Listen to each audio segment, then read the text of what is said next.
So Amy Wallace is the writer who worked with Virginia Roberts Giuffre on her forthcoming book, Nobody's Girl, a memoir of surviving abuse and fighting for justice. So last October, she did a guest essay in the New York Times, and she was talking about how last October she was sitting with Virginia Giuffre on a comfy couch at her family's remote ranch, which is about 45 miles outside of Perth, Australia. They were queuing up the miniseries A Very Royal Scandal, based in part on a book by Amy Wallace, a British journalist whose devastating 2019 interview with Prince Andrew revealed, among other things, His Royal Highness's lack of empathy for Jeffrey Epstein and Ghislaine Maxwell's victims. So by that point, she'd already been working with Virginia Giuffre for more than 3 years on this memoir. Before they locked in the final manuscript, though, she said she wanted to just watch this historical drama series because it posed a question that had frustrated both of them for years, which is, why do we expect victims to shoulder the burden of explaining themselves on demand over and over and over again?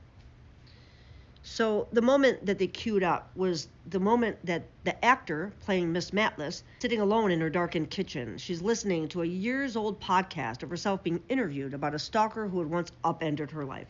When her husband walks in, he asks her why she's revisiting this painful episode. Because, she says, I wanted to remember how it felt to be interviewed about something that wasn't my fault.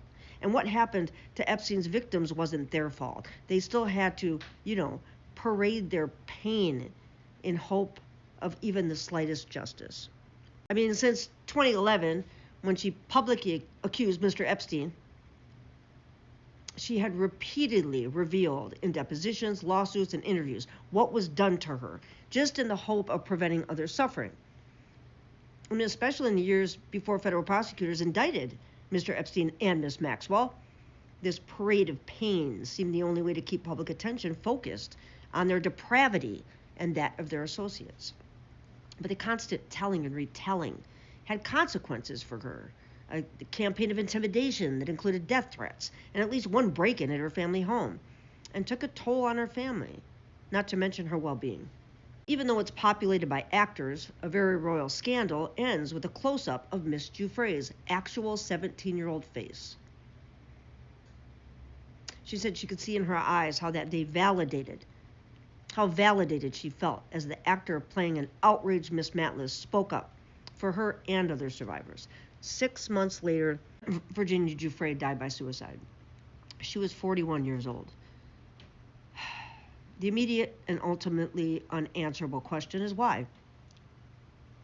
She said, but also what lingered for me, amidst my immense sadness, were other questions. Why do we, as a society, ask those who have been weakened by abuse to do the heaviest lifting?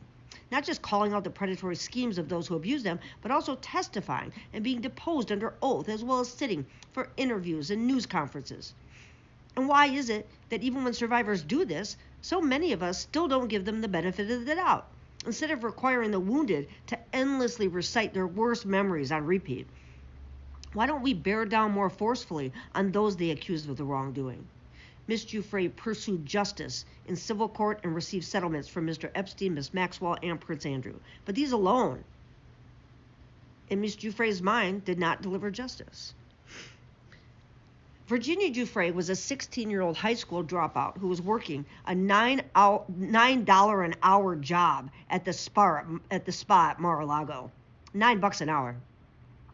When Ms. Maxwell first cured her in 2000. More than 2 years later, Ms. Giuffre left Mr. Epstein's orbit. During her time with Ms. Maxwell and Mr. Epstein, they would force her to sexually service not just the two of them, Ms. Giuffre said, but a long list of prominent wealthy men. The trauma of being trafficked would haunt her for the rest of her life.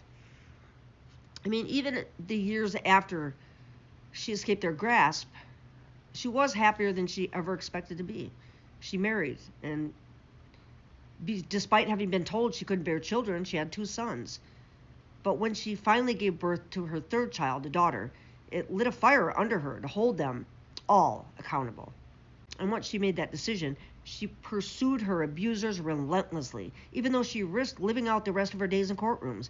if she didn't remove their names from her mouth. Yeah, speaking out turned Miss Giuffre into an advocate for victims, many of whom came forward after they saw her do so. And writing a book felt to her like a way to help other survivors of sexual abuse, both male and female, by making them feel less alone. This intention to give her torment meaning inspired her and made her feel hopeful, empowered even. But she insisted that the book, frankly, present the lingering damage she struggled with every day. She did not want to imply that survivors of abuse could, and thus should, simply get over their physical and psychic injuries. Miss Giuffre wished she could erase the ghastly images of abuse that lived in her head, but she couldn't. She knew trauma was always waiting to pull her down. One of the bravest things that she did was share her own vulnerability. I mean, she wanted to force attention to be paid to the ongoing scourge of misogyny in our culture, and in particular to the fetishization of abuse of young girls. And a way to do that, she felt, was to unflinchingly show the damage it caused, starting with her own. There was also a specific narrative she was fighting to reframe, that the survivors of Mr. Epstein and Miss Maxwell's abuse were money-hungry bad girls who deserved whatever indignities they suffered. If these girls were so unhappy, this narrative asserted, they could have simply left. Before she could take back control of her history, Miss Giuffre first had to forcefully rebut this, because she understood innately that writing a memoir wouldn't matter if the public believed Mr. Epstein's victims weren't worth listening to.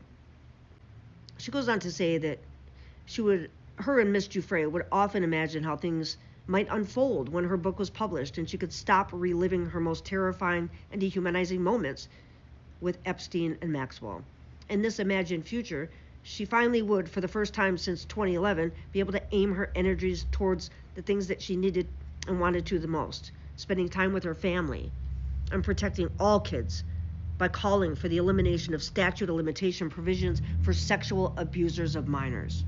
It was ironic, Miss Giuffre and I both knew that the only way to wrench back her power was to do the very thing we wished abuse victims weren't always asked to do: tell her story one last time. When I was a sex slave, I had no say, she wrote in her book. I will never have no say again.